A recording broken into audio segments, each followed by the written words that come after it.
हमरा हालत के पत्थर भी रहित त पिघल जाइत।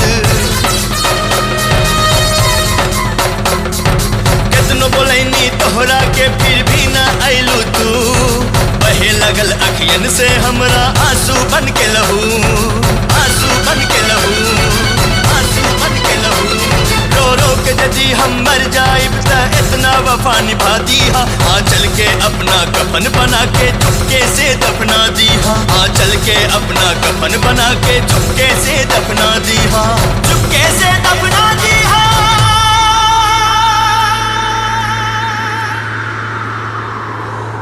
बस इतना वफा निभादा, आंचल के कफन बना